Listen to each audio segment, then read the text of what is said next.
दिल्ली समय से भी पुराना एक शहर, एक ऐसी जगह जहां इतिहास हवा में घुला हुआ है, घना और भारी।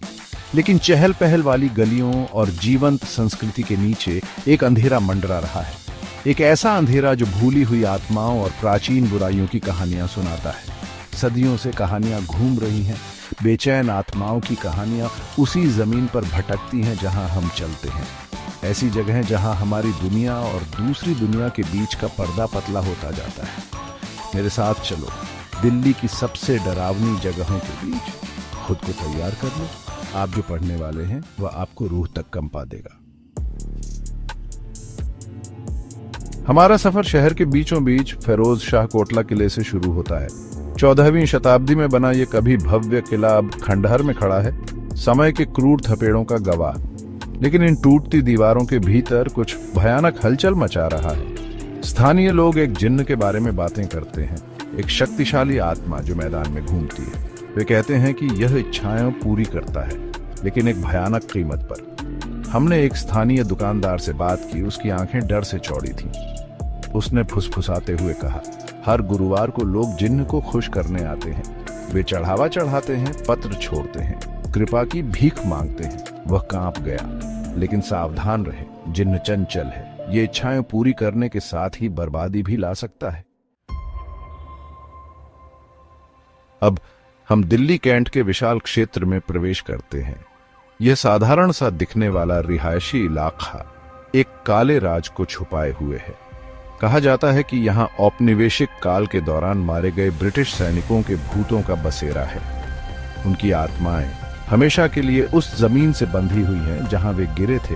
रात में सड़कों पर घूमती रहती हैं, उस शांति की तलाश में जो उन्हें नहीं मिलती। निवासी इन भूतिया सैनिकों के साथ मुठभेड़ों की भयानक कहानियां सुनाते हैं। रात के सन्नाटे में गूंजते अस्पष्ट कदमों की आवाज, पत्थरों वाली सड़कों पर मार्चिंग बूट्स की आवाज जो अब पक्की हो चुकी है।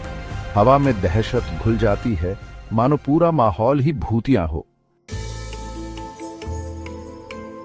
हमारी आखिरी मंजिल है अग्रसेन की बावली, एक प्राचीन बावली जो रहस्य में डूबी हुई है। इसका असली इतिहास समय की धुंध में खो गया है, लेकिन एक बात पक्की है, इस जगह पर एक अजीब सी ऊर्जा व्याप्त है।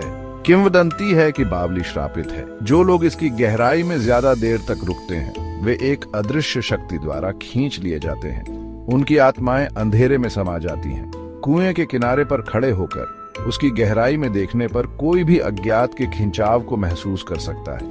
हवा ठंडी हो जाती है और बेचैनी की एक लहर आपको घेर लेती है। ऐसा लगता है जैसे दीवारें ही देख रही हैं, अपने अगले शिकार का इंतजार कर रही हैं।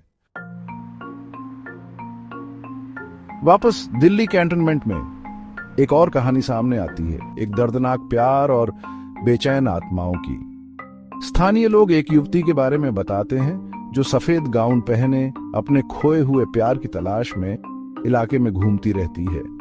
वे कहते हैं कि उसकी सगाई एक ब्रिटिश अफसर से हुई थी, लेकिन उनकी शादी से एक दिन पहले ही उसकी दुखद मृत्यु हो गई। गम से पागल होकर उसने अपनी जान ले ली।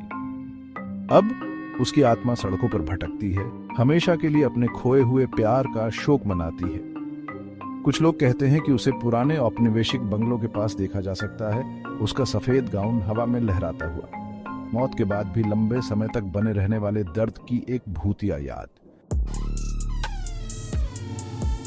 भाग 6, मुगल साम्राज्य की गूंज। मुगल काल, वैभव और भव्यता का समय दिल्ली के भूतिया परिदृश्य पर भी अपनी छाप छोड़ गया।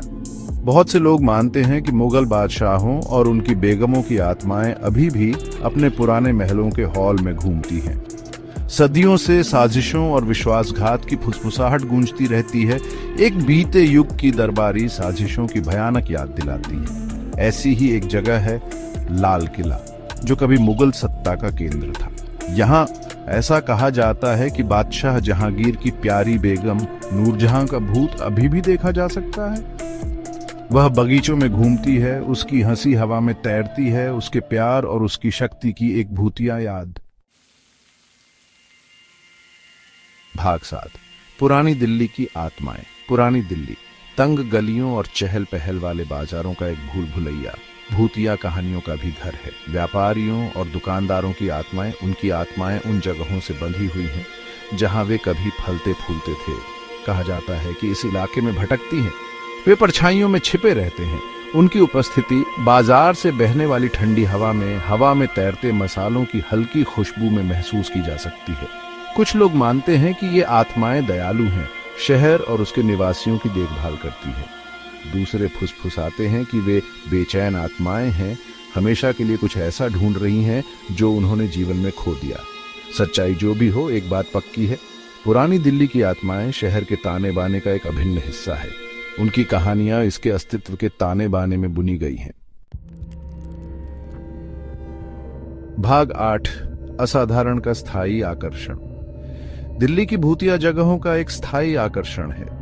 वे शहर के अतीत की एक झलक पेश करते हैं, एक याद दिलाते हैं कि जीवित और मृत के बीच की रेखा अक्सर धुंधली होती है। पीढ़ी दर पीढ़ी चली आ रही ये कहानियां हमारे सबसे गहरे डर और आकर्षण को दर्शाती हैं। वे हमें याद दिलाती हैं कि हम इस दुनिया के केवल अस्थायी संरक्षक हैं और यहाँ हमारा समय क्षणभंगुर है। जैसे ही हम अज्ञात के कगार पर खड़े होते हैं, उन रहस्यों की ओर आकर्षित होते हैं जो हमारी समझ से परे हैं। हमें अपनी मृत्यु दर का सामना करने के लिए मजबूर होना पड़ता है। हमें याद दिलाया जाता है कि इस दुनिया में ऐसी शक्तियां काम कर रही हैं जिन्हें हम समझ नहीं सकते, और कुछ रहस्यों को अछूता छोड़ देना ही बेहतर है। भाग 9, दिल्ली, इतिहास और भूतिया कहानियों का ताना बाना। दिल्ली इतिहास में डूबा हुआ एक शहर, अपने अतीत से भी भूतिया है। प्राचीन किलों के खंडहरों से लेकर पुराने शहर की चहल पहल वाली सड़कों तक अलौकिक की उपस्थिति निर्विवाद है। ये कहानियां शहर के अस्तित्व के ताने बाने में बुनी गई एक याद दिलाती हैं कि अतीत कभी भी पूरी तरह से खत्म नहीं होता। यह परछाइयों में छिपा रहता है, उन लोगों से फुसफुसाता है जो सुनने की हिम्मत करते हैं। इसलिए अगली बार जब आप खुद को दिल्ली में पाएं तो सुनने के लिए कुछ समय निकालें। हवा की फुसफुसाहट को सुनें, क्योंकि यह खंडहरों से होकर बहती है। स्थानीय लोगों द्वारा सुनाई गई कहानियों को सुनें, उनकी आवाजें डर और श्रद्धा से धीमी हो जाती हैं। इन फुसफुसाहटों में आप दिल्ली के भूतिया अतीत की गूंज सुन सकते हैं।